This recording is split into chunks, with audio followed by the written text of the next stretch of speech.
पूर्ण परमात्मा पाप कर्म दंड को भी काट सकता है। अभी तक जिस भी संत व महापुरुष से मिले, उन्होंने यही बताया कि पाप कर्म फल भोगने से ही समाप्त होगा। वो प्रभु कौन है जो पाप कर्म को काट देता है, वो काल के बंधन से छुड़वा देता है। उसका क्या नाम है, पूजा की विधि क्या है? कृपया अवश्य सुनिए जगत गुरु तत्वदर्शी संत रामपाल जी महाराज के अमृत वचन। भगवान बताते हैं, राम नाम कड़ुआ लागे मीठे लागे दाम, और दुविधा में दोनों गए माया मिली ना राम। पुणात्मा, परमात्मा से डरकर जो प्राणी चलेगा, यदि वो नालायक आदमी रुक जाता रात को, उसकी वह बला टल जाती, भगवान का सत्संग सुनने को मिलता और कभी प्रेरणा भी हो जाती नाम से जुड़ने की। क्योंकि सत्संग में आने से हमारे अंतःकरण के मैल नाश होते हैं, हमारे ऊपर पाप चढ़े हुए होते हैं, जिस कारण से परमात्मा में अरुचि बन जाती है। तुलसी पिछले पाप से हरि चर्चा ना भावे, जैसे जबर के बेगते भूख विदा हो जावे। जैसे मलेरिया जबर के व्यक्ति को भूख नहीं लगती, कुछ खाने की चेष्टा करता है, रोटी आहार प्रतिदिन खाने वाला पदार्थ भी कड़वा महसूस होता है, उसको देखने की भी रुचि नहीं बनती। काजू सेब संतरे भी उसको अस्वादिष्ट लगते हैं।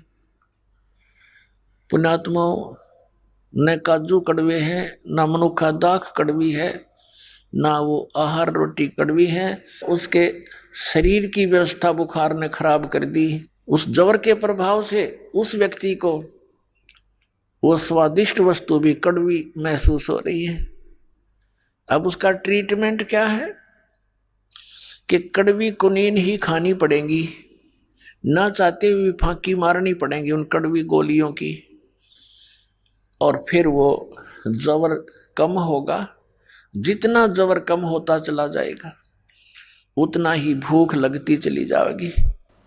और पुण्यात्मा, एक दिन उसको इतनी भूख लगती है, जब वो स्वस्थ हो जाता है, लुखी सूखी रोटी भी, सब्जी भी ना हो, कहता घर वालों को मन दे दे जैसी है, और खा जाता 3-4 रोटी बगैर किसी सब्जी आदि के स्वाद बनाए बिना ही खा जाता। इतनी भूख लगती है। पहले उसको एक ग्रास भी मुख की तरफ करना दूभर हो गया था। इसी प्रकार परमात्मा हमें याद दिलाते हैं कि जैसे पाप कर्मों के कारण आपकी आत्मा पर जवर हो गया, आप जी को ये राम नाम की इतनी मीठी वस्तु, इतनी स्वादिष्ट, ये आज कड़वी लगे, अच्छी नहीं लगती। इसका इलाज क्या है, उपचार क्या है कि आप जी ना चाहते हुए भी सत्संग सुनना पड़ेगा। मन नहीं मानता है क्योंकि वो तो जवर है, लेकिन जवर को उतारने के लिए रोटियों से भी कड़वी गोली खानी पड़ी, तो इसलिए आप जी ने सत्संग सुनना पड़ेगा। चाहे बैठ जा, जबरदस्ती बैठा रहे वहां पर।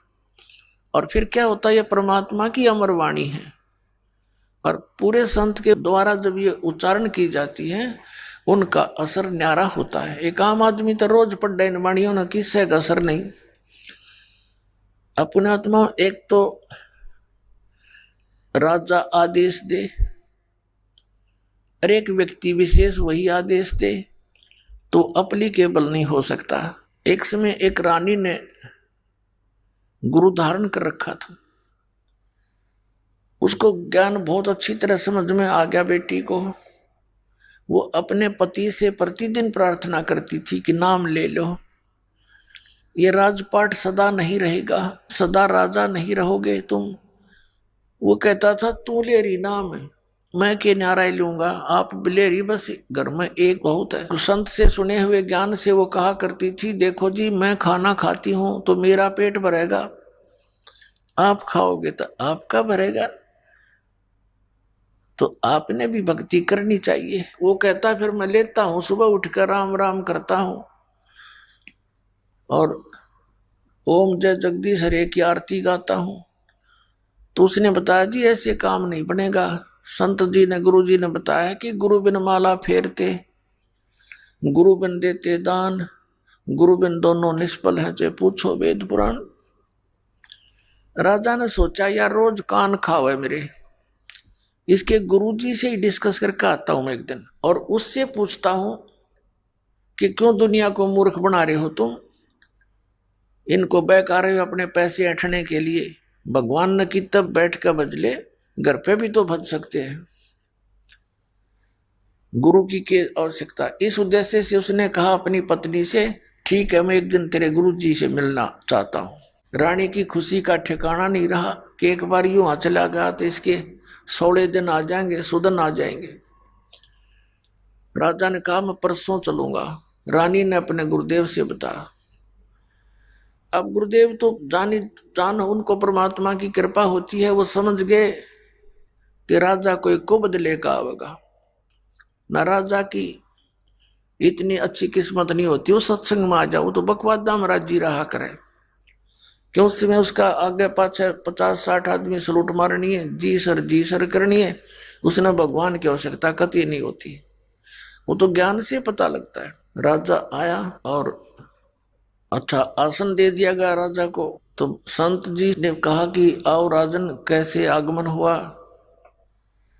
राजा तो जिस उद्देश्य से गया था सीधा ही बोला कि आप क्यों इन भोले बालों को मूर्ख बना रहे हो, क्या गुरु बनाना आवश्यक है? भक्ति तो वैसे भी कर सकते हैं, क्यों दुनिया को मूर्ख बनाए बैठा है। तो संत ने सोचा कि अब मैं जय इसके प्रश्न का उत्तर नेगेटिव दे दूंगा, उसको तो नेगेटिव लगेगा, तो ये ना जाने के कुबद कर देगा। उसने कहा राजन अब तो मेरा भजन का समय हो गया है, मैं कभी आपके घर आऊंगा और आराम से बैठ कर डिस्कस करेंगे। राजा ने सोचा बहुत बढ़िया, वहां इसकी खूब खबर लूंगा, अच्छी तरह इसके कान खाऊंगा, सारी पूछ लूंगा इससे। कहने लगा ठीक है आप वहां जाना। यूं कहकर राजा उठ कर चला। अब क्या हुआ,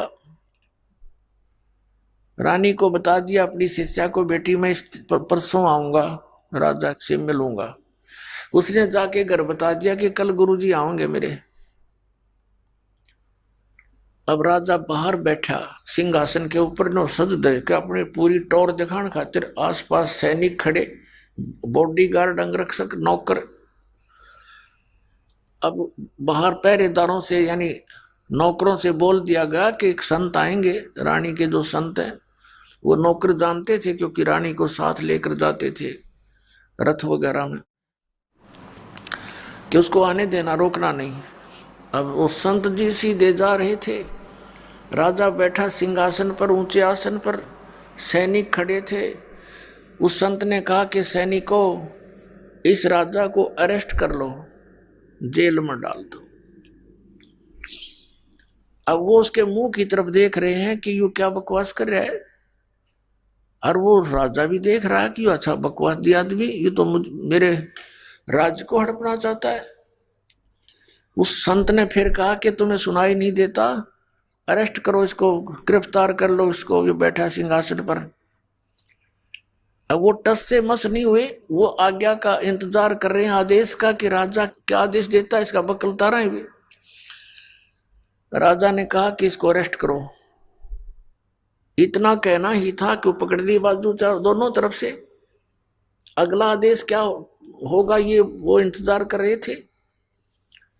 तब वो संत कहता है कि राजन गराए आदमी की बेइज्जती नहीं करा करते, आप तो तू बुला के आया मेरे को, रात मेरी बेइज्जती कर रहा है। राजा बोला तेरा दिमाग खराब हो गया, तो ये शब्द कैसे बोले कि इसको गिरफ्तार कर लो।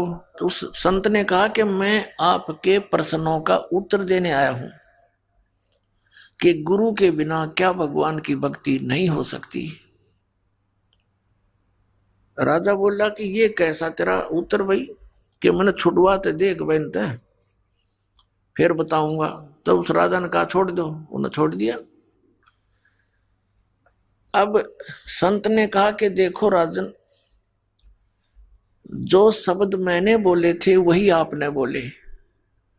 मैंने इनसे बोला था राजा को अरेस्ट कर लो, ये टस से मस नहीं हुए, और आपने वही शब्द बोले थे इसको अरेस्ट कर लो, ये सभी गति में आगे और तुरंत मुझे गिरफ्तार कर लिया। आपके वचन में शक्ति है, मेरे वचन में वो शक्ति नहीं है जो आपके में है। आपके आदेश लागू हो गया। इसी प्रकार आध्यात्मिक मार्ग में मेरे वचन में शक्ति है, और मैं जो वचन दूंगा वो कार्य करेगा, और आप उसको कहते रहना वो कार्य नहीं करेगा। ठीक इसी तरह ये उदाहरण समझ ले। राजा की बुद्धि साफ होगी, नीचे उतर गया सिंहासन से, शरण पकड़ दिए। तो पुण्यात्माओं, ऐसे जो साधना हम गलत भी करते हैं, अपने मनमुखी भी करते हैं, उससे भी लाभ नहीं होता। तो संत के वचन में शक्ति होती है, और उस शक्ति से ही वो शब्द आपके अंदर काम करता है। जैसे जो औषधि होती है, इंजेक्शन के माध्यम से शरीर में प्रवेश कर दी जाती है तो वह काम करेगी, और बगैर सिरंज के वह अंदर नहीं जा सकती। तो ये समझो कि संत की वाणी सिरंज होती है, वो आपके अंतःकरण में इस मंत्र को प्रवेश करती है, फिर वो मंत्र आपके यहाँ कार्य करता है। इन्हीं मंत्रों को अन्य आदमी देता रहेगा, कोई लाभ नहीं होगा, अधिकारी है ही नहीं वो उसको देने का। तो इस प्रकार संत वचन की शक्ति से आपके अंदर भक्ति प्रवेश करते हैं, और फिर इस सत्संग के माध्यम से ये वाणी, अमर वाणी जो महापुरुषों ने बोली थी, उस वाणी को अधिकारी बोलता है तो वो आपके ऊपर असर करती है। वो ऐसे असर करती है जैसे किसी को सर्प डस जाता है, और उस सर्प के विष उतारने का एक मंत्र बोलता है गार्डू, वो सपेरा। तो उस समय वो व्यक्ति मूर्छित पड़ा होता है जिसको सर्प ने काट रखा है। उसको पता ही नहीं ये बोलने वाला क्या वाणी बोल रहा है, और उसको बार बार उच्चारण करने से कुछ समय के बाद उसमें हलचल होती है, विष उतर जाता है, और ना उस वाणी को वो समझता है कि बोल क्या रहा है। तो पुण्यात्माओं, ठीक इसी प्रकार हमारे अंतःकरण, हमारी आत्मा पे पाप कर्मों का विष चढ़ा हुआ है। इन महापुरुषों की वाणी, सदग्रंथों की वाणी और अधिकारी के द्वारा बोली गई आपके ऊपर से वो कुछ ऐसे जो पाप होते हैं वाणी के पाठ, उच्चारण, श्रवण करने से ही कटा करते हैं। क्योंकि हम जब तक परमात्मा के चरणों में नहीं आते, सत्संग रूपी इस धोबी घाट पर हम नहीं आते। ये ड्राई क्लीन की शॉप समझ लो, यहाँ पर ड्राई क्लीन की दुकान है यहाँ। तो जब तक हम इसके संपर्क में नहीं आएंगे तो मैल कैसे समाप्त होगा? मैल समाप्त हुए बिना उज्जवल कपड़ा कैसे होगा? तो आप यहाँ आते हो, अपने मित्र प्यारों को भी लाते हो। हमने भी जितने दिन सत्संग होता है सबको आना अलाउड कर रखा है, आओ सत्संग अवश्य सुनो।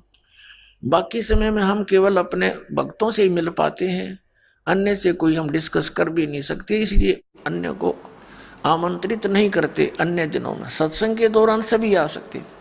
तो कोई मित्र, कोई रिश्तेदार, रिलेटिव किसी के साथ आता है तो चाहे वो किसी उसकी शर्म से भी आ गया, प्रार्थना से आ गया, किसी कामवश आ गया, तो यहाँ सुनेगा। वो चाहे अनचाहा बैठा रहे, उसके ऊपर भी उस गारुड़ मंत्र की तरह असर हो रहा है।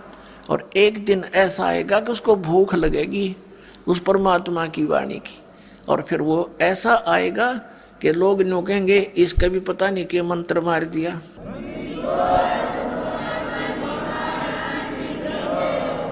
जब तक हम सत्संग में नहीं आते हम गोबर के भूंड हैं। आपने देखा होगा काले काले भूंड होते हैं, मोटे मोटे, इसे मोटे मोटे। खेतों में पशु गोबर कर देते थे, और वो क्या करते हैं, दोनों पति पत्नी, वो भूंड और भूंडनी, वो क्या करते हैं, गोबर लेते हैं, उसके ऊपर रेत लपेटते हैं, कहीं कोई देख ना ले इसना और छीन ले जाता रहता है। और फिर उनको धक्का धक्का के उसने अपने बिल में ठोक लेते हैं, सुरक्षित संग्रह करते हैं, कदे कहीं फिर मिल रहा है कोई ना यो गोबर है। और जब उसको लेकर चलते हैं उस गोली के ऊपर का कदे ऊपर पड़े कदे तले पड़े, और उसको ढोते ढोते मनमाने किसी पशु के पैर के नीचे आके उनका दोनों का कचूमर निकल जाता है। सारा जीवन खो दिया गोबर इकट्ठा करने में, 1 मिनट में मर गया, गोबर खा भी ना सके वे। तो ऐसे ही परमात्मा ने कहा ये माया पुजारी जीव है, ये कलयुग के लोग, और इनको ये भोग भी नहीं सके, इनको यही भी होग। और एक भूंड यानी भौरा, वो भी भूंड होता है, वो जाता था बाग में, उसने देखा कि ये दोनों मेरे सजाती मित्र पति पत्नी सारा दिन ये इस काम में लगे रहते हैं, सारा जीवन व्यर्थ कर देते हैं, और ये गोबर धरा धरा रह जाता है, ये मर जाते हैं। उनसे समझाने की चेष्टा की कि भाई मेरे साथ बाग में चला करो, वहाँ बड़े आनंद है, अच्छा आहार है, बड़े फल लगे हैं, सुगंधित फूल हैं। अब वो क्या कहते दोनों कि भाई तू हमारा टाइम वेस्ट मत करया करे, हमने काम बहुत से, तू है ठाली आदमी, बेला आदमी, तेने काम कोई है नहीं, बाग में धक्के खान जाओ, ना सो जा हमारा, जब बाग में जाएंगे तो ये गोबर कौन ढोएगा, कौन इकट्ठा करेगा। अब वो चला गया कि ये तो भाई नाराज हो गए। कुछ दिन के बाद फिर हिम्मत सी करके उनसे फिर चर्चा की। उस दिन उन्होंने कुछ थोड़ी देर ज्यादा समय तक सुनने की चेष्टा की, फिर भी लास्ट में ये कह दिया भी नहीं, हमें टाइम नहीं है, फुर्सत नहीं। अपना आत्मा एक भगत सत्संग में आया करता, सत्संग ले रखा था, और उसका मित्र था खास, उसने वो सत्संग ग्रहण नहीं किया, भगवान की भक्ति नहीं करता था। तो उसके पास जाता था मित्र, आप नाम लो, भगवान की भक्ति करो, चलो मेरे साथ सत्संग में। तो वो भी ये कहता था कि भाई मेरे पास टाइम नहीं, छोटे छोटे बच्चे हैं, तेरा तो दिमाग खराब हो गया, तूने तो अपना नाश करना है, तीसरे दिन भाग जा सत्संग में। कोई बात हुई? फिर वो मित्र फिर कुछ देर बाद जाता, क्योंकि उसको पता था कि वो गोबर ढो रहा है उन बूंदों की तरह, और वो कहता भाई फुर्सत नहीं, और बात बता तू, इसने छोड़ टॉपिक ने। एक दिन उसकी मृत्यु होगी, छोटे छोटे बच्चे थे, कटकी टिकट, ये कौन सा पटा लिखवा रखा, मराए को नहीं, 100 साल थे। अब सभी उठाकर ले जा रहे हैं, कोई लकड़ी ले जा रहा है, कोई पीछे पीछे जा रहा है, बोल रहे हैं राम नाम सत्य है, सत्य बोलो गत है। उसका मित्र कहता आज भाई को फुर्सत है, वो कहते हैं राम नाम सत्य है, सत्य बोले गत है, और वो कहता है आज इसको फुर्सत है। अब दूसरे कहते हैं अरे ठीक बोल ले आज तो तू, इनका तो चोट लग रही है। उसने कहा तो इससे ठीक मैं बोल भी नहीं सकता, इससे ठीक और क्या बोलूं, आज इसने पूरी फुर्सत होगी, जब तक इसने 1-2 दिन का टाइम नहीं था मेरे साथ चलन का, अरे भी हो गया कति काम तय। तो पुण्यात्माओं, इन बातों को गहराई से सोचना पड़ेगा आपने। ये कोई डूम बाट के गीत नहीं है, महापुरुषों के दिए हुए एग्जाम्पल है, महापुरुषों के बताए हुआ ज्ञान है। हम बालक हैं, और उन महापुरुषों के बातों पर हमने कदम से कदम मिलाकर आगे चलना पड़ेगा, जब हम सफल हो सकते हैं। हम तो जीव संज्ञा में हैं, हमें क्या पता, हम अपनी सोच से सब लगे हुए। उधर से एक दिन फिर वो भूंड उनके पास आ गया।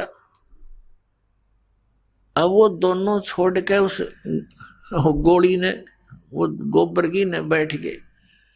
वो कहने लगे भाई एक बात बता, आप यहाँ आते हो ना, चर्चा करते हो बाग की, तो हमें आनंद बहुत आता है, और आपके अंदर से महक आने लगी हमें। अब एक दिन उस भूंड ने हिम्मत सी करी कि अभी मेरे दो टाइम तो है थोड़ा, पर एक दिन चलूंगा तेरे साथ। तो उस बावरे ने कहा भी तेरा आके मैं गोबर इकट्ठा करवा दूंगा, तेरी मदद करा दूंगा, जो कम रह गया था, तो चल पड़े मेरे साथ। इस बात से वो प्रसन्न हो गया भूंड, अगले भाई काम तो यू करवाई देगा मेरा आके, चल मैं चलता हूँ, चल पड़ा। अब जाके देखा वहां पर महक फूलों की। अब कभी तो उस फूल पर बैठा, कभी उस फूल पर बैठे, अरे एक फूल पर ऐसा बैठा उठे को नहीं। और रात्रि में फिर शाम के समय फूल बंद हो गया, अंदर रुक गया वो। अब भौरे ने पता था उसको कि सुबह पाओगा यहीं पर बैठा, सुबह फूल खुलेगा। तो वो सुबह गया भौरा, तो क्या देखा उसने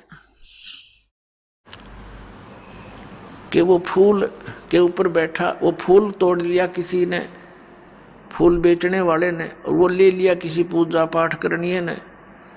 वो उसने मंदिर में चढ़ा दिया। मंदिर तो फिर पानी में विसर्जन कर देते हैं, जल में पूजा किए हुए फूलों को। वो फिर दरिया में गिर दिया, गंगा में। नौका नो फूल बहता हुआ जा रहा है, धूप लगने से वो खिल गया। फूल खिला तो भौरे को पता था कि वो कहाँ कहाँ जा सकते हैं। वो उन फूलों को देखता देखता वहां पहुंच गया दरिया के ऊपर। वो बूंद बैठा उसका ऊपर। न बोला रहा उठ ले तो, न बोला बस बोला मत जी सा रहा है। तो उसने कहा निकला ही तो डूबेगा पानी में। जब वो उठा तो उसने कहा भाई मैंने तो सारा जीवन खो दिया। वो गोबर इकट्ठा कर करके, और सारी सुविधाएं हैं।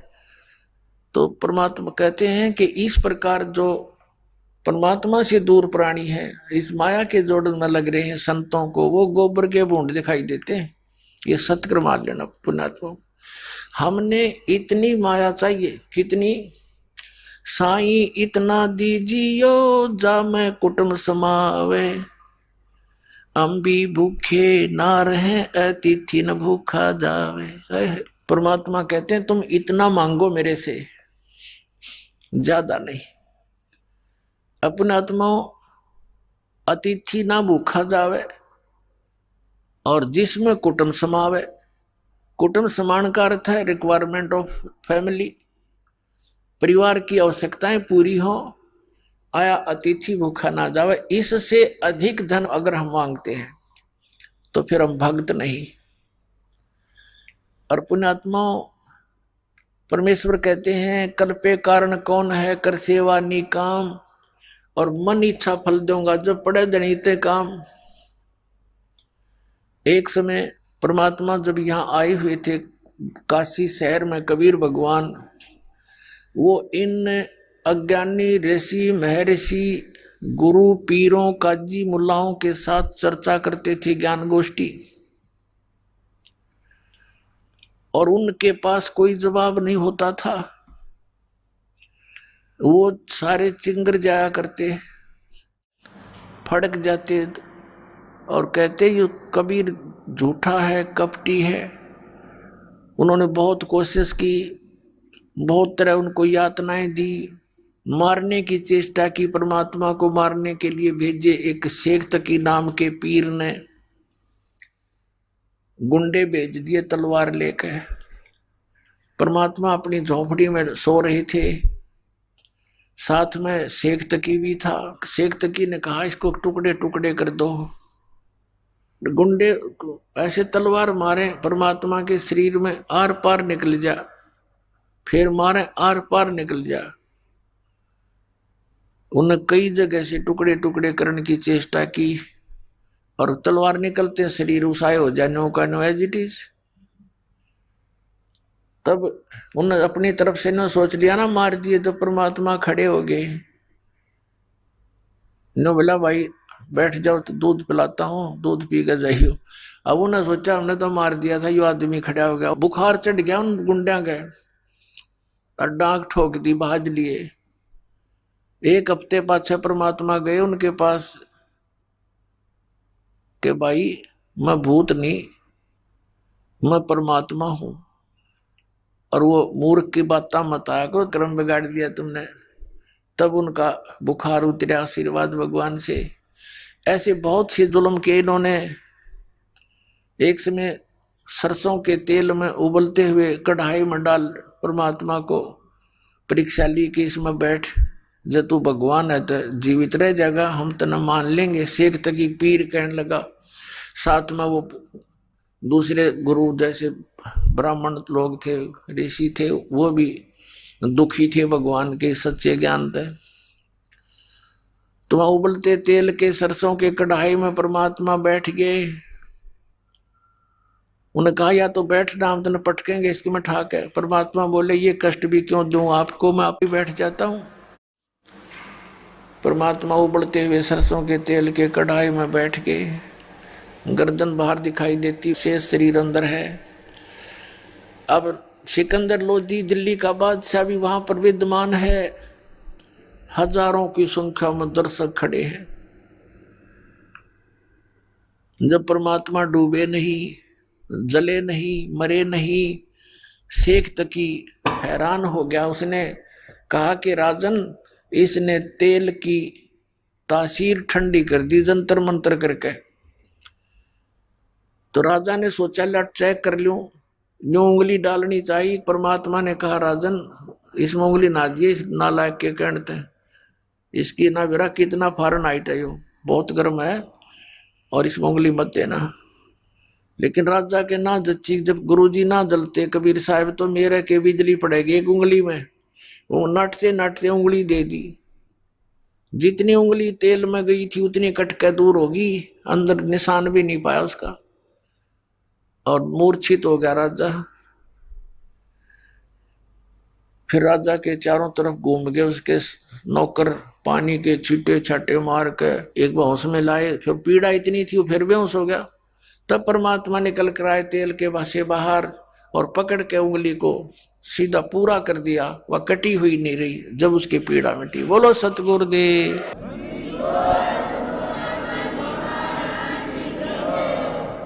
तो उस समय परमात्मा ने खड़ा होकर के सत्संग किया कि बोले बच्चों, ये जितने भी गुरु और पीर हैं ये तुम्हारे शत्रु हैं। तुम्हें डिवाइड करके बैठ गए, हिंदू और मुसलमान बना लिया। इन अपने स्वार्थ के लिए, तुम्हारे हित से इनको कोई लेना देना नहीं। तुम मेरे बच्चे हो, तुम एक पिता की संतान हो, हिंदू और मुसलमान अलग अलग नहीं हो। ये तुम्हारे भूल डाल रखी है इन अज्ञानियों ने। तो इस तरह काफी देर सत्संग किया। लोग उस चमत्कार से प्रभावित होकर के कई हजारों ने परमात्मा का उपदेश लिया, दीक्षा ली, शिष्य बने। और भी बहुत सारे ऐसे लीलाएं परमात्मा ने की। अब जैसे इन्होंने क्या किया कि भी ना तो यू मारे तो मरता, ना यू ज्ञान में हारता। अब इसका क्या करें। वो सारी मजलिस हुई, उनकी मीटिंग करी किसने, हिंदू और मुसलमानों के गुरु और पीरों ने। उन्होंने के स्कीम बनाई कि एक झूठी चिट्ठी डाल दो सभी संतों के डेरों वालों के पास कि अभी कबीर भंडारा करेगा और 3 दिन का भंडारा होगा। प्रत्येक भोजन के बाद सबको एक असरफी यानी 10 ग्राम सोना और एक दोहर होती थी, बहुत अच्छा कंबल टाइप समझ लो। उस समय का सबसे उत्तम जो कंबल समझो वो दोहर होती थी। एक दोहर देगा, एक असरफी देगा, जितनी बार भोजन खाओगे, ऐसा लिख दिया। अब वो लालची माया के पुजारी, वो मंडलेश्वर, उनने सारे अपने शिष्य साथ ले लिए, छोटे बड़े रोगी कोडी जो भी थे उनके आश्रम में, और कहा सब लाल कपड़े पहन लो, साधु बन जाओ। और चल पड़े। किस लिए कि ये सभी जितनी बार भोजन खाएंगे उनको दोहर मिलेगी, असरफी मिलेगी। वो मुखिया के पास जमा कराते हैं। फिर वो सारे, वो मुखिया ना अपना ये लालच सोचकर सारा ना खिलाया। तो वहाँ काशी में निश्चित तिथि रखी हुई थी, जो सभी इकट्ठे हो गए। 18 लाख ये नकली संत पंथ सारे आगे। अब सुबह सुबह आदरणीय रविदास साहिब जी, जो अधिकतर परमेश्वर कबीर जी के साथ रहा करते थे, वो अपने घर से आए। उसने देखा भी आज इतने महात्मा कैसे इकट्ठे हो गए हैं। उनसे पूछा कि महापुरुषों कैसे आगमन हुआ आपका। तो वो कहने लगे, अरे तुम काशी वालों कौन सी दुनिया में रहते हो, तुम्हें पता नहीं, हम इतनी दूर से आ गए हैं। तुम्हें नहीं पता कि एक कबीर नाम का कोई दुल्हा है, और वो भंडारा कर रहा है, 3 दिन का भंडारा है। रविदास जी तो शक पके रह गए कि भगवान ने मेरा आगे जिक्र भी ना करया। वो जान गया कि इनकी चाल है कोई। रविदास जी ने पूछा भी कोई प्रमाण है तुम्हारे पास? उन सब ने वो झूठे चिट्ठे दिखा दिए, ये देख ले हम वैसे थोड़े आते हैं। रविदास जी चले थे फ्रेश होने के लिए। अब कहा कि फ्रेश हो थे वो तो सट्टी पिट्टी गुम होगी कि न जुल्म कर दिया, यो नया बखेड़ा और तैयार कर दिया भगवान के लिए। पहुंच गए परमात्मा की झोंपड़ी पर और कहा भगवान अब तो काशी छूटेगी अपनी, अपन काशी त्याग कर जाना पड़ेगा। परमात्मा बोले क्या हो गया ऐसा? रविदास जी ने बताया कि गिनती नहीं इतने व्यक्ति आए हुए हैं, साधु संत, और सबके हाथ में चिट्ठी है कि कबीर भंडारा करेगा, 3 दिन का भंडारा होगा, मोहर असरफी प्रत्येक भोजन के बाद देगा। और ये माया के पुजारी सारे इकट्ठे हो गए भगवान। सारी काशी के अंदर वो साधु साधु दिखाई देते हैं। परमात्मा कबीर परमेश्वर जी कहते हैं सोचल सीधर मैं करूं। कहने लगे रविदास जी आ जाओ, बैठ जाओ, अंदर बैठ जाओ मेरे पास, अंदर से कुंडी ला ले, आज सांकल नहीं खोलेंगे। और भाई ऐसा करूंगा रात्रि में अपने बच्चों को, अपने माता पिता को लेकर मैं चला जाऊंगा बाहर, ये नहीं जीने देंगे रविदास मेरे को। पुण्यात्माओं कबीर परमेश्वर के अपने बच्चे नहीं थे, ना उनकी कोई शादी विवाह हुआ था। 2 बच्चे इस शेख तकी की फड़क निकालने के लिए और इस उद्देश्य से कि ये शायद मान ही जावे, इसलिए एक लड़का और एक लड़की 12-13 वर्ष के ये मुर्दे जीवित किए थे। ये कथा सुनाएंगे क्योंकि आज प्रसंग वो भी चला है, पहले ये पूरा कर लेते हैं। और माता पिता उनके नहीं थे क्योंकि वो नीरू नीमा उनको कमल के फूल से उठा कर लाए थे। रविदास जी बैठ गए, परमात्मा भी बैठ के माला लेके कोने में, अकबर भगवान ने याद करे रविदास जी परमात्मा आपत्ति टाला करता है। पुण्यात्मा हमारे लिए उदाहरण है कि जब ऐसी कोई समस्या हो तो भगवान ने याद करा करो। रिश्तेदार कुछ नहीं कर पाओगे उस समय आपकी, ना कोई और मदद कर पाओगा। कबीर परमात्मा बैठ के माला लेकर और उधर से पहुंच गए सतलोक में। एक रूप में बैठे रविदास जी के पास ऐजे जुलाहा कबीर, दानक कबीर, और वो परमात्मा कबीर अन्य रूप बनाकर सतलोक में पहुंचे। यहां से जाने से पहले ही वहां टेलीफोन कर दिया भगवान ने, कैसे ऐसे तैयार करो, भोजन तैयार करो इतने व्यक्तियों का। जब परमात्मा वहां पहुंचे सतलोक में, उसी समय कहा कि हे भगवान आपके आदेश अनुसार ये सब तैयार कर रखे हैं और ले चलो, हम भी साथ चलते हैं आपके। 9 लाख बैल बनाए परमात्मा ने उन्हीं ऊपर की आत्माओं के, और उनके ऊपर जैसे गधे पर बोरा रखते हैं थैला, उसमें सामान रख देते हैं। पहले क्या होता था, ये बिजनेसमैन ट्रांसपोर्ट जो करते थे माल को, वो बैलों के ऊपर गधों जैसे बोरे रखा करते थे।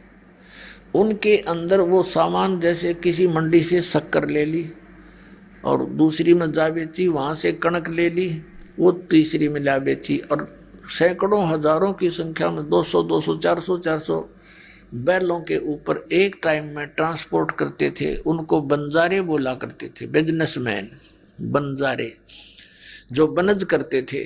तो उसी तरह के एक बंजारे का रूप धारण किया परमात्मा ने, केशव नाम धर लिया अपना, अन्य रूप बनाया। एक सिद्धि बहुचोल्य धार है, एक सिद्धि है जो बहुत शरीर बना सकती है। परमात्मा में तो ये असंख्य सिद्धियां हैं, इन्हीं से प्राप्त भक्ति स्टोर करके, परमात्मा की भक्ति स्टोर करके आम साधु संत भी ऐसी लीला कर दिया करते थे। तो वहां से 9 लाख बैलों के ऊपर 18 लाख व्यक्ति वहां पर इकट्ठे हो गए थे काशी में। 9 लाख बैलों के ऊपर बनाया भोजन सतलोक का पूरी कचौरी, लड्डू, जलेबी, बर्फी, खुरमे, दही, बड़े, खीर, खांड, देसी घी और सब लाद के चल पड़े।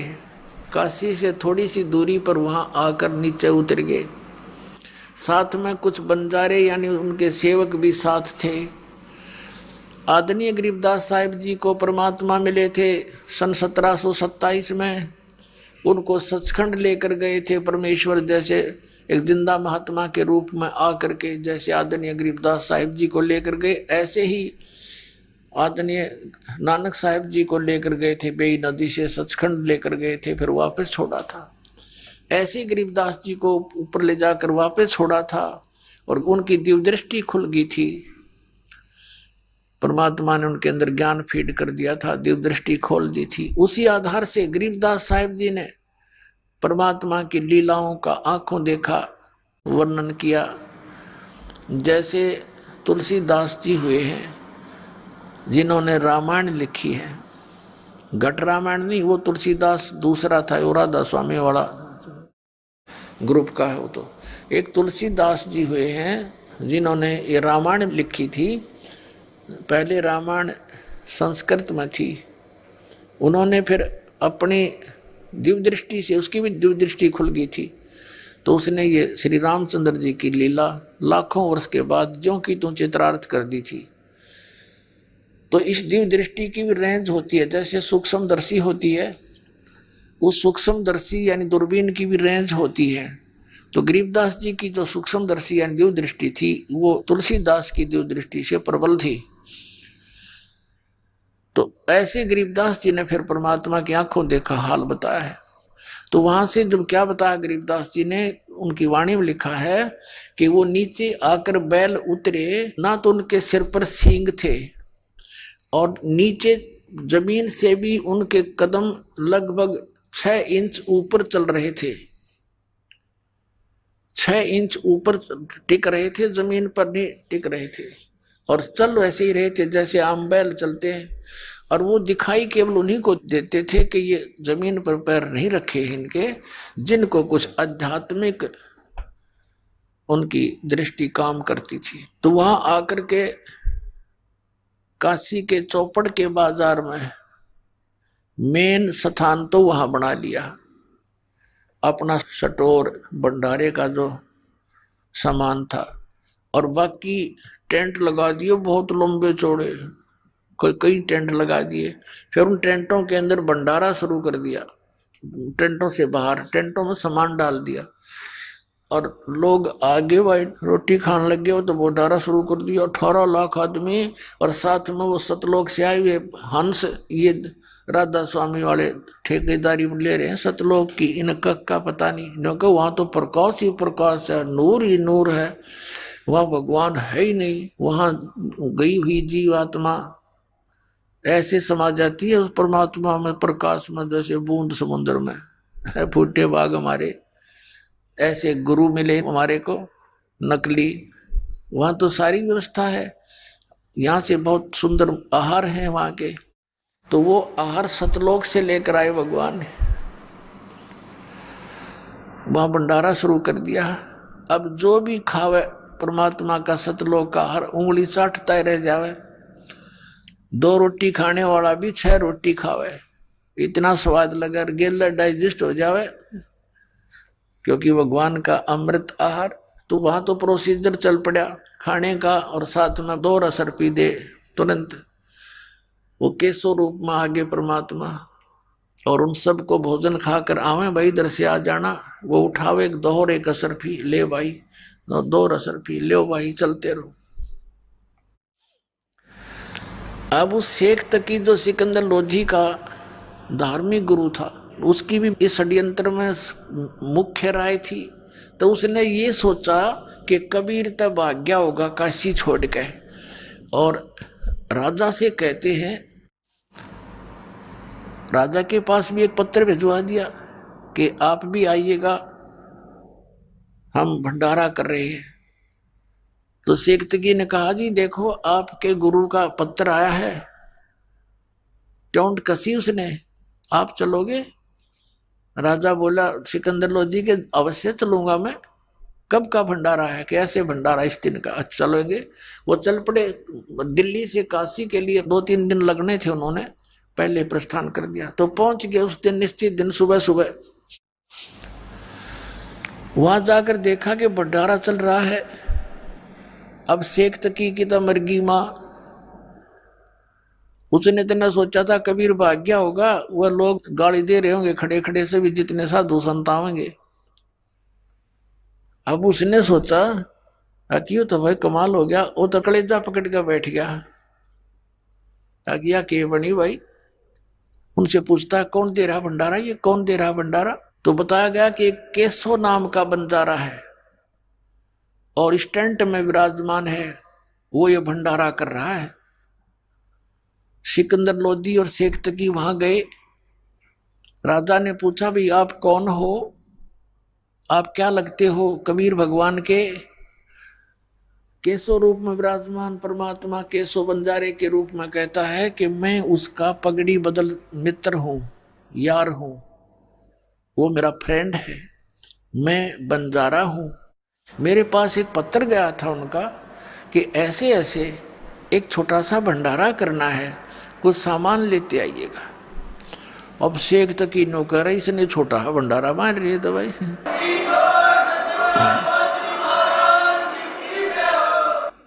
उस मंदबुद्धि ने न्यू ना सोची, जो सारी सृष्टि को पालन कर रहा है उसके लिए तो भंडारा छोटा ऐसा है। ये 18 लाख आदमी और वो पूरे विश्व के असंख्य ब्रह्मांडों का पालन पोषण करने वाला, उसके लिए के भंडारा। ये तो जैसे 1000 मन गेहूं हो किसी के पास और एक मुट्ठी उठाकर डाल दिए चीटियों के बिल पे, उन 1 साल बहुत है। वह 1 वर्ष उस पूरी चिट्ठियों के बिल, करोड़ों अरबों पुरानियों को 1 वर्ष, और उसका बाकी सामान्यों का नहीं रहेगा। तो ऐसा समझो समर्थ कबीर भगवान को, हमारे लिए तो एक मुट्ठी घेर देना, पूरा 21 ब्रह्मांड सारे 100 साल तक छके रहे ये। लेकिन हमारे से कर्म तक कोई ना जो हमारे लिए कुछ कर दे।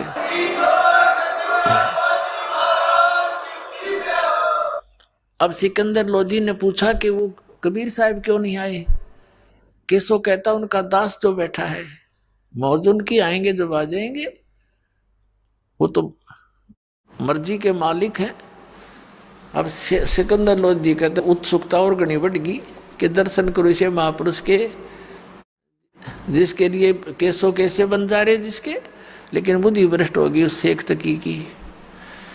वो तो मुंह चढ़ा के जा बैठा कि तो दूर अपने मुसलमानों के घर पर वहां पूजा करवाओ बैठ के। सिकंदर लोधी हाथी पर विराजमान था, पहुंच गया परमात्मा की झोंपड़ी पर, जाके दरवाजा खटखटाया। अब रविदास जी कहने लगे महाराज ये तो आ गए यहाँ पर। परमात्मा बोले दरवाजा ना खोलिए, बोलिए मत, बस देखी जागी। दरवाजा तोड़ कर बेसे कहा जी हम तो निकला नहीं बाहर। फिर दरवाजा खटखटाया और आवाज लगाई कि हे परवरदिगार दरवाजा खोलना। मैं सिकंदर लोधी बोल रहा हूं। अब कबीर साहब कहने लगे राजन मैं दरवाजा नहीं खोलूंगा, मेरे साथ तो इन्होंने जुल्म गुजार दिए राजन। पहले तो ये मुझे मारने की चेष्टा कर रहे थे, अब इन्होंने आज ऐसा जुल्म कर दिया मेरे साथ। मेरे पास तो 2 रोटी का शाम का भोजन मुश्किल से है, अपने परिवार के लिए कपड़ा बुनता हूँ, गुजारा मुश्किल से चल रहा है, और इन्होंने झूठी चिट्ठी डाल दी राजन। बाहर बताते हैं लाखों लोग इकट्ठे हो गए हैं। हे भगवान मैं तो दरवाजा खोलो नहीं, रात को भाग जाऊंगा अपने बच्चों को लेकर के, परिवार को लेकर के। अब सिकंदर लोधी आंखों में आंसू भर के है और कहता परवरदिगार एक बार दर्शन दो अपने दास को, आप मुझे नहीं बहका सकते, मैं आपको जान चुका हूं परवरदिगार, अपने दास को दर्शनार्थ दरवाजा खोल दो। तब परमात्मा ने कहा भाई रविदास खोल दे। रविदास जी ने सांकल खोल दी। दंडवत प्रणाम की सिकंदर लोधी दिल्ली के बादशाह ने मुकुट समेत परमात्मा के चरणों में, और कहा परवरदिगार आपकी जय जयकार हो रही है, आपने भंडारा लगा रखा भगवान, आप हमेशा ऐसी लीला करते हो, आप स्वयं परवरदिगार हो, आप अल्लाह का रूप हो। आप देखो तो चलकर भगवान वहां पर कैसा भंडारा लगा रखा है, सब भोजन खा रहे हैं और ये पूछ रहे हैं कि ऐसा भंडारा देने वाले वो महापुरुष कौन है, उनके दर्शन तो कर लें इसे पुण्यकर्मी प्राणी के।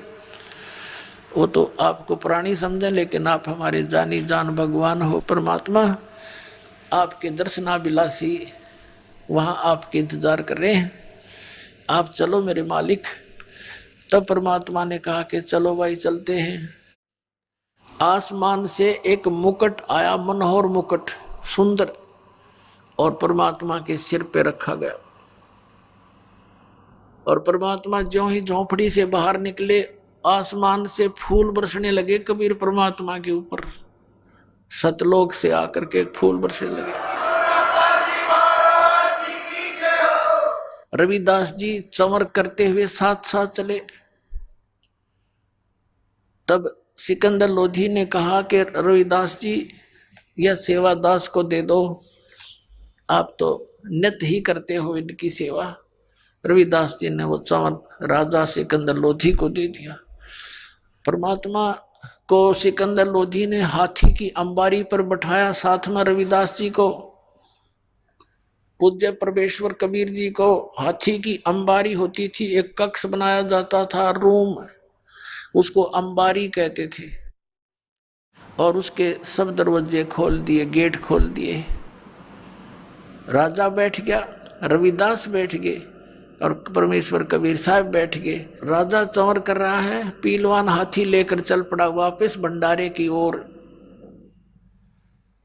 लोग देख रहे हैं, काशी के लोगों से पूछ रहे हैं, वो भोजन करने वाले काशी वाले भी वहीं जी में रहे हैं, सारे पूछ रहे हैं कि कौन है ये, कौन है हाथी पर, कि एक तो राजा बैठा है, एक कबीर साहब बैठे हैं, कबीर जुलाहा धानक, जिसके ऊपर राजा चंवर कर रहा है, ये है वो कबीर जो भंडारा किया है जिसने।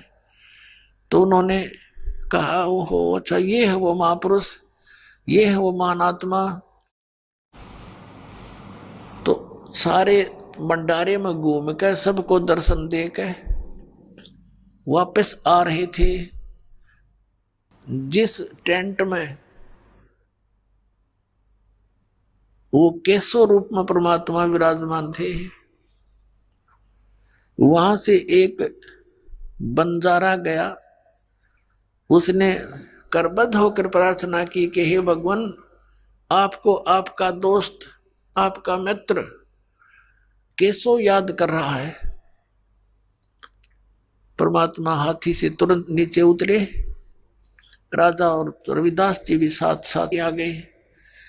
और जो ही उस टेंट में प्रवेश किया परमात्मा ने, जिसमें केशव विराजमान था अलग तख्त पर, उसी समय क्या देख रहे हैं, राजा भी देख रहा है और भी देख रहे हैं कि तुरंत एक तख्त बिछ गया अपने आप मिनटों में, उसके ऊपर कपड़े जैसे आप फिल्मों में देखते हैं कंप्यूटर में बनते चले लग रहे हैं, वहां ऐसे हो रहा है, ऐसे बढ़िया रेशमी से उसके ऊपर वस्त्र बिछ के किनारीदार चारों तरफ सुंदर, और वहां परमात्मा बैठ गए जज के उस तख्त के बीच में, और टेंट को चारों तरफ से उठवा दिया, खुला करा दिया, चारों तरफ की उसकी कनात हटवा दी। अब वहां 8 पैर तक यानी 24 घंटे तक वहां सत्संग किया परमात्मा ने। केशव रूप में स्वयं विराजमान है और दुल्हा धानक कबीर रूप में आप विराजमान है। आइए अब हम उन श्रद्धालुओं के अनुभव जानते हैं जो जगत गुरु तत्वदर्शी संत रामपाल जी महाराज जी से दीक्षा प्राप्त कर चुके हैं तथा उनके द्वारा बताए गए भक्ति मार्ग पर चल रहे हैं। नमस्कार जी। नमस्कार सर। सर क्या नाम है आपका? सर मेरा नाम है रशपाल सिंह कुमाण। सर कहाँ से आए आप? मेरा गांव है कपयाल, डिस्ट्रिक्ट संगरूर, पानीगढ़ तहसील। सर संत रामपाल जी महाराज की शरण में आने से पहले आप क्या साधनाएं करते थे? सर मैं साधनाएं तो कोई नहीं करता था, लेकिन जहां भी कोई मड़ी मस्जिद कोई भी 4 ईंट लगा दी वहीं प्रणाम कर देता था कि सभी जगह परमात्मा है। सर संत रामपाल जी महाराज की शरण में कैसे आए आप? सर मैं बहुत ज़्यादा नशा करता था। जब मैं कॉलेज टाइम में 2006 की बात है, जब मैंने कॉलेज में एडमिशन लिया तभी मैं कुछ गलत सोसाइटी में घुस गया और तभी से मैं इतना नशा करने लग गया कि धीरे धीरे शीशी होती है एक सर जी, वो रेक्सकॉफ की बोलते हैं, हमारे यहाँ फैंसी बोलते हैं उसको, वो फैंसी की मैं शीशी पीने लग गया और कैरी सोमा की गोली खाने लग गया। 50-50 गोली खा जाता और 3-3 4-4 वो शीशियाँ पी जाता और सुल्फा पीता था सर जी, और मैं शराब की भी बोतल पी जाता था और सारा दिन लड़ाई झगड़े करने, कभी कहीं। घर वालों ने परेशान थे मेरे से, घर में रोटी कभी बनती कभी नहीं बनती तो घर वाले बना के रख देते, खाते नहीं, सारे घर वाले परेशान थे। और तभी मेरे गांव का एक लड़का था, उसने मेरे को बताया कि भाई ऐसे ऐसे करके एक संत है, संत रामपाल जी महाराज जी, कि उनका पास तू नाम ले ले। उसने, वो भी नशा करता था, उसने संत रामपाल जी से नाम दीक्षा ली थी, तो वो मेरे को ले गया वहाँ आश्रम में। मैं आश्रम में भगत जी भाई गया और मैंने जाके वहाँ सारा सिस्टम देखा और उसके बाद मैंने भी नाम ले लिया वहाँ जाके। नाम लेने के बाद मैं घर आ गया और मैंने ज्ञान बिल्कुल नहीं सुना और मैं आते ही फिर नशा करने लग गया। और फिर वो मेरे गांव वाला जो लड़का था उसने मेरे को एक मेमोरी कार्ड दिला दिया वहाँ से आश्रम में से, और वो बोला कि भाई इस सत्संग को सुना कर। और भैया मैं वहाँ नशा कर लेता, पूरा शीशी पी लेता, सुल्फा पी लेता और शराब भी पी लेता, सिगरेट बीड़ी पीता और सारा दिन लीड लगा के सत्संग सुनता रहता। और सत्संग सुनते सुनते मेरे को कुछ कुछ ज्ञान होने लग गया कि मेरी, जैसे गुरुजी बताते हैं संत रामपाल जी महाराज जी के, जब आत्मा को ज्ञान हो जाता है, पाप कम हो जाते हैं तो आंखों से आंसू आने लगते हैं। ऐसे ही भैया मेरे साथ हुआ कि जब संत रामपाल जी सत्संग करते तो मेरी आंखों में से आंसू आने लग जाते। और एक दिन संत रामपाल जी ने वो सत्संग सुनाया गुरु नानक साहब जी का, कि ऐसे ऐसे गुरु नानक साहब जी को परमात्मा बई नदी पे मिले और वहाँ सतलोक लेके गए, सारा उन्होंने बताया कि उन्होंने ये नाम जपा। तो सिख समाज में होने के कारण मेरा और ज़्यादा इंटरेस्ट बढ़ गया। तो भैया जी ऐसे ऐसे करते करते मैंने, आप जब विश्वास नहीं करोगे, मैंने सत्संग सुनते सुनते नशा छोड़ दिया, शीशी ले पीना बंद कर दिया, सुल्फा पीना बंद कर दिया। सर जैसे कि आपने बताया कि आप नशे के इतने आदी थे कि एक दिन में 50-50 गोलियां नशे की आप खा लेते थे और आपके परिवार वाले और आस पड़ोस वाले भी आपसे बहुत ज़्यादा दुखी थे। तो सर जब आप संत रामपाल जी महाराज की शरण में आए तो सर उसके बाद आपके जीवन में क्या परिवर्तन आया, क्या आपके अनुभव रहे? परिवर्तन जो आया, ये पहले तो मेरे को यकीन ही नहीं था, क्योंकि मैंने 4 महीने जनरेशन केयर सेंटर है अपने हमारे यहाँ पटियाला में, मैंने वहाँ 4 महीने मेरे घर वालों ने नशा छोड़ने के लिए वहाँ छोड़ के रखा मेरे को, और मैं उन्हीं की गाड़ी लेके भाग आया और आते ही फिर मैंने नशा करना शुरू कर दिया। और मेरे को ऐसा था भैया कि कोई भी ऐसी ताकत नहीं कि ये नशा छुड़वा दे, और मैं छोड़ना भी चाहता था। मेरी माँ, आप सच नहीं मानोगे, मेरी माँ मेरे को कह देती थी कि बेटा तू मर जा। मैं कह देता था माँ मेरे से मरा नहीं जाता, तू मेरे को ऐसे कर, कुछ खाने में मिला दे और मेरे को मत बता। आप भैया यकीन नहीं मानोगे, मेरे घर पे जाके ये पूछ सकते हो, यही स्थिति सेम टू सेम थी हमारे घर पे। वो मैं कहता था माँ तू इसमें डाल दे कुछ, मेरे को मत बता और मैं मर जाऊंगा, ठीक है। और भैया मैंने बहुत बार मैंने सुसाइड करने की भी कोशिश की, मेरा पूरा गांव इस बात का गवाह है कि मैंने 1-2 बार ना ये जहर भी ले लिया था, खा लिया था, और फिर मैं बच जाता था। और तब मैं संत रामपाल जी महाराज के जहाँ जाने से पहले मैंने सोचा भी ऐसी कोई ताकत नहीं यार जो मेरा नशा छुड़वा दे, क्योंकि मेरे को नींद भी नहीं आती थी, मैं मेंटली अपसेट हो जाता था जब मैं थोड़ा बहुत नशे की डोज ऊपर नीचे हो जाती थी। तो मैंने सोचा भी ऐसी कोई ताकत नहीं। जब मैं वहाँ गया तो मैं उस दिन भी नशा करके गया, जिस दिन मैंने नाम दीक्षा ली तब भी मैंने। और मेरे साथ वाला जो मेरे गाँव का लड़का था उसने बोला कि भाई तू ऐसा बोल दियो कि गुरुजी मेरा नशा छुड़वा दो। मेरे को यकीन बिल्कुल नहीं था कि मेरा नशा छूट जाएगा, क्योंकि इतना नशा, इतनी डोज लेने के बाद मेरे को कोई यकीन नहीं था। और मैं गया, मैंने बोला गुरुजी ऐसे करके दास नशा करता है, आप मेरा नशा छुड़वा दो। गुरुजी बोले, सिर पे हाथ रखा कि बेटा आज के बाद तू नशा नहीं करेगा। और भैया जब संत रामपाल जी ने, महाराज जी ने मेरे सिर के ऊपर हाथ रख के कहा कि बेटा तू आज के बाद नशा नहीं करेगा, और भैया वो दिन है और आज का दिन है, मुझ को इतनी नफरत होगी नशे से कि नशा करना तो दूर, मैं किसी को लाके भी नहीं देता। और जो गांव वाले, मेरी गली मोहल्ले के लोग थे जो मेरे से बात करना भी पसंद नहीं करते थे, और आज मेरे से वो हंस हंस के बोलते हैं कि भैया तू आदमी बंदा बन गया, तू हमारे गांव में कहते हैं कि ये बंदा बन गया, अब कहते हैं कि तू बंदा बन गया यार, पहले तू इंसान नहीं था, एक हैवान था। सर और क्या लाभ मिले आपको संत रामपाल जी महाराज से नाम दीक्षा लेने के बाद? सर जी इससे बड़ा लाभ क्या हो सकता है। एक जिसे जो मरा हुआ आदमी, हमारे, आप मेरा नंबर नोट कर लो, मेरे गांव में जाके पूछ लो, मेरे गांव वाले ये कहते थे कि ये आदमी नहीं बचेगा, कुछ भी कर ले कोई। दुनिया के लिए इससे ज्यादा बड़ी मिसाल क्या हो सकती है कि एक नशेड़ी को नशा छोड़ना सबसे बड़ी, जो भी मेडिकल नशा, कोई भी ऐसा डॉक्टर नहीं था। मेरे घर वालों ने मेरे को डॉक्टरों को भी दिखाया, वो डॉक्टर कहते थे, अपनी बात बता रहा हूँ हकीकत में, कि वो कहते थे कि भैया इसका पता क्या करो, आप इसको थोड़ी सी अफीम दो और शाम को इसको इंग्लिश का दिया दो, दारू का एक दिया दो, अगर ये नहीं, इतना नशा नहीं लेगा तो इसको अटैक आ जाएगा।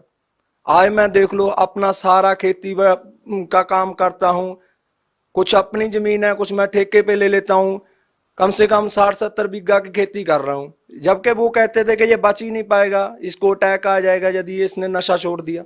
इससे बड़ा लाभ क्या होगा। और मेरे माता पिता आज भी कहते हैं कि यदि वो आपके गुरुजी संत रामपाल जी महाराज जी आपके ऊपर दया ना करते तो दो महीने भी नहीं जी सकता था। सर जैसा कि आज की जो नौजवान पीढ़ी है, खासकर सर हम पंजाब की बात करना चाहते हैं जहां नशा चरम सीमा पर है, तो सर आज के युवा लोगों को आप क्या कहना चाहते हैं? मैं आज की युवा पीढ़ी को यही संदेश देना चाहता हूं कि भैया कोई ताकत नहीं जो आपका नशा छुड़वा देगी। कोई भी, आप कहीं भी चले जाओ, किसी डॉक्टर के पास, किसी भी पीर के पास, किसी भी सियाने के पास, किसी के पास भी चले जाओ, क्योंकि जितना भैया पैसा मैं नशे में बर्बाद करता था, उतने ही पैसे मेरे घर वालों ने इन सियानों में, इन पीरों में खराब कर दिए, तो किसी का कुछ भी नहीं हुआ।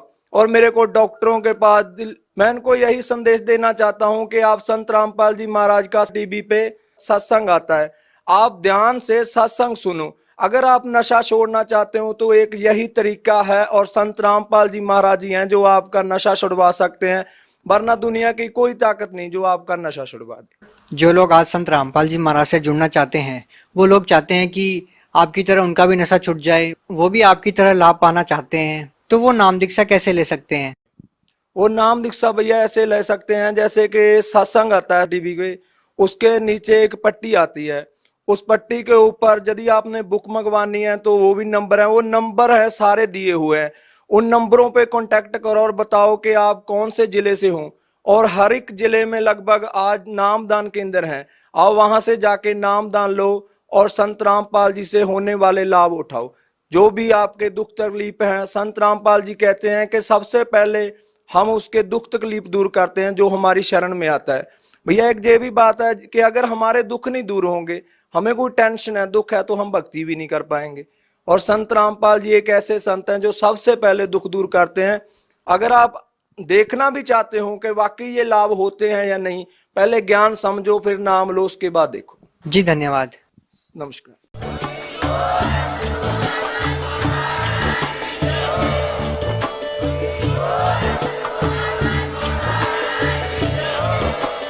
आप सुन रहे थे जगत गुरु तत्वदर्शी संत रामपाल जी महाराज जी के मंगल प्रवचन। अधिक जानकारी के लिए विजिट कीजिए हमारी वेबसाइट www.jagatgururampalji.org। संत रामपाल जी महाराज जी के शुभ आशीर्वाद से पूरे विश्व भर में 500 से भी ज्यादा नाम दीक्षा केंद्र हैं, जिन पर संत रामपाल जी महाराज जी द्वारा ऑनलाइन निशुल्क नाम दीक्षा दी जा रही है। अपने नजदीकी नाम दीक्षा केंद्र का पता करने के लिए संपर्क करें 822288